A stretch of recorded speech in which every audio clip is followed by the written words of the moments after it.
crianças e familiares. Aqui é a professora Dilene. Estamos para mais um dia do Clube da Leitura. E a nossa história dessa semana vai ser super legal, porque fala de um lugar fantástico, que é o título da nossa história. E o melhor é que a autora é de Colatina e também é professora, Patrícia Ferreira. Espero que gostem da história. Beijos! Um Lugar Fantástico, escrito por Patrícia Ferreira, ilustrações de Igor Alfredo Passamani. Vovó Anita é uma pessoa bem bacana, muito alegre e divertida. Ela adora contar história para as crianças que moram ali no bairro. E as crianças ficam encantadas com as palavras dela. Um belo dia, quando a criançada estava toda reunida em sua casa, vovó Anita resolveu contar a história de um lugar muito especial. Ela disse: "Meninada, hoje vou contar para vocês uma história bem legal, de um lugar muito interessante e fantástico. E o que é melhor, esse lugar existe." E as crianças ficaram entusiasmadas com essas palavras. Pedro, um garoto sabido da turma, pediu: "Conta logo a história, vovó. Por favor, queremos saber que lugar é esse." Vovó Anita não perdeu tempo e começou assim. Há muito tempo existia um lugar repleto de matas, com muitas árvores e bichos, onças, cobras, passarinhos, macacos, capivaras e outros. Havia muitos morros e um rio, de águas bem profundas, que passa no meio dessa floresta. "Existiam pessoas morando aí?" quis saber Amanda. Vovó respondeu: "Claro que sim, Amanda. Eram os índios que viviam às margens do rio. Eles caçavam, pescavam, dançavam e construíam suas casas com galhos de folhagem das árvores. Eram chamados índios botocudos." "Que nome mais esquisito", disse Luizinho. "É bem diferente. Os índios têm nomes de acordo com a sua tribo e costumes. Existem os guaranis e muitas outras tribos. Mas um dia, os índios botocudos precisaram deixar este lugar e ir para outro." "Por quê?" perguntou Marina. "Querida Marina, outras pessoas descobriram esse lugar e queriam construir uma vila com casas de tijolos ou até mesmo de tábuas para morar. Os índios não gostaram disso e foram expulsos de suas terras." "Essas pessoas eram outros índios?" quis saber Pedro. "Não, Pedro, eram pessoas de outras etnias. Os italianos, os alemães, os poloneses, os africanos." "Nossa, quanta gente!" espantou-se Amanda. "E essas pessoas, Amanda, começaram a trabalhar na lavoura plantando café. E essa vila cresceu muito. Casas eram construídas a todo momento.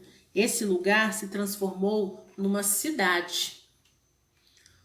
O progresso foi tanto que precisaram construir um barco a vapor para transportar as mercadorias e as pessoas para outros lugares. Esse barco tinha o nome de Juparanã e navegava no rio, que agora também tinha um nome, Rio Doce." "Rio Doce? As pessoas colocavam açúcar nele para ficar doce?" As crianças riram com a pergunta de Luizinho. "Não é bem assim, Luizinho. O rio recebeu esse nome porque suas águas eram bem mansas e tranquilas, mesmo sendo um rio muito extenso", explicou vovó Anita com muita paciência. "E essas pessoas só andavam de barco de Paranã?" perguntou Marina. "Algumas pessoas tinham carros, outras andavam a cavalo." "Vovó Anita, o que mais aconteceu nessa cidade?" perguntou Amanda curiosa. "Essa cidade cresceu muito, foram surgindo muitas casas, lojas, mercados, já não cabia mais ninguém.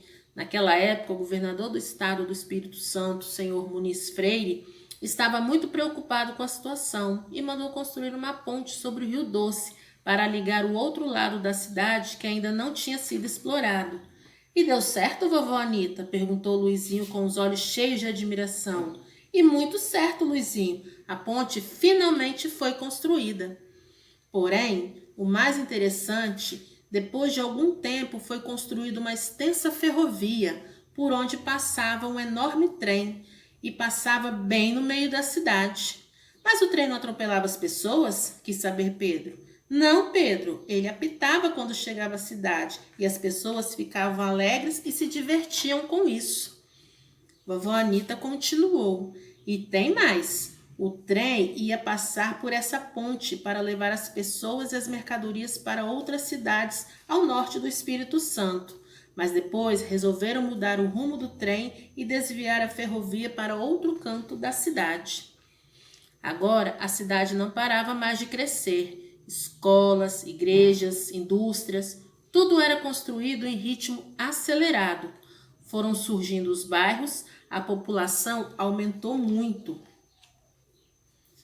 O café tornou a cidade conhecida no mundo inteiro. Aí resolveram construir uma estátua bem grande no alto de um morro, para ser o destaque dessa cidade. Assim foi construído o Cristo Redentor, que de braços abertos abençoou o povo da cidade. Vovó Anita, a senhora ainda não disse o nome dessa cidade, falou Marina.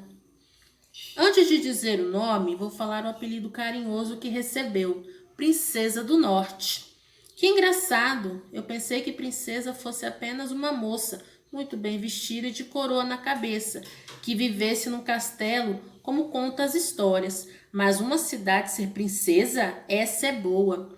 Pedrinho, ela tem esse apelido porque é uma cidade muito importante para o Espírito Santo. E o nome dessa cidade? Estou curiosa para saber, disse Marina. O nome dessa cidade é Colatina. Um nome bem diferente, falou Amanda. A cidade recebeu esse nome em homenagem à esposa do governador Muniz Freire, que chamava Dona Colatina. Vovó Anita, por que a senhora quis contar para nós a história da cidade de Colatina? Perguntou Luizinho.